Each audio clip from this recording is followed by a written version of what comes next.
ರಾಯಚೂರು ಜಿಲ್ಲೆಯ ಲಿಂಗಸ್ಗೂರು ತಾಲೂಕಿನ ನಾಗ್ಲಾಪುರ ವಲಯದ ಛತ್ತರ ಗ್ರಾಮದ ಅಸಹಾಯಕ ಮಾಶಾಚನ ಫಲಾನುಭವಿಯಾದ ಶಂಕರಮ್ಮರವರಿಗೆ ಜ್ಞಾನ ವಿಕಾಸ ಕಾರ್ಯಕ್ರಮದ ಅಧ್ಯಕ್ಷರು ಆಗಿರುವ ಮಾತೋಶ್ರೀ ಹೇಮಾವತಿ ಅಮ್ಮನವರ ಹೃದಯ ಸ್ಪರ್ಶಿ ಕಾರ್ಯಕ್ರಮವಾದ ವಾತ್ಸಲ್ಯ ಕಾರ್ಯಕ್ರಮದ ಅಡಿ ನಿರ್ಮಿಸಲಾದ ವಾತ್ಸಲ್ಯ ಮನೆ ಹಸ್ತಾಂತರವನ್ನು ಮಾಡಲಾಯಿತು.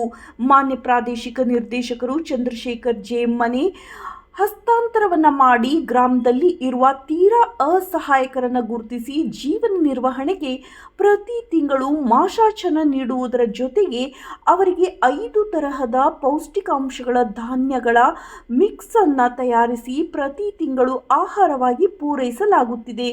ಜೊತೆಗೆ ಅವರಿಗೆ ದಿನಬಳಕೆ ವಸ್ತುಗಳನ್ನು ನೀಡುವ ಜೊತೆಗೆ ಅವರ ನಿವಾಸಕ್ಕೂ ಪೂರಕವಾದ ಕಾರ್ಯಕ್ರಮಗಳ ಕುರಿತು ಮಾಹಿತಿ ನೀಡಿದರು. ಕಾರ್ಯಕ್ರಮದಲ್ಲಿ ಜಿಲ್ಲಾ ಜನಜಾಗೃತಿ ವೇದಿಕೆ ಸದಸ್ಯರು ಶ್ರೀ ಜ್ಞಾನನಗೌಡ, ಗ್ರಾಮ ಪಂಚಾಯಿತಿ ಸದಸ್ಯರು ಶ್ರೀ ರಮೇಶ್, ಗಣ್ಯರು, ಯೋಜನಾಧಿಕಾರಿಗಳು ಶ್ರೀ ಅಡವೆಯ ಎಂ, ವಲಯದ ಮೇಲ್ವಿಚಾರಕರು ಶ್ರೀ ಆಂಜನೇಯ, ಜ್ಞಾನ ವಿಕಾಸ ಸಮನ್ವಯ ಅಧಿಕಾರಿ ಶ್ರೀಮತಿ ಅನುರಾಧ, ಕೃಷಿ ಅಧಿಕಾರಿ ಮಹಮ್ಮದ್ ಅಲಿ, ನಾಗಡದ ದಿನ್ನಿ, ಸೇವಾ ಪ್ರತಿನಿಧಿ ಪರ್ವತಿ, ಶರಣಮ್ಮ, ದೇವಮ್ಮ ಹಾಗೂ ಸದಸ್ಯರು ಉಪಸ್ಥಿತರಿದ್ದರು.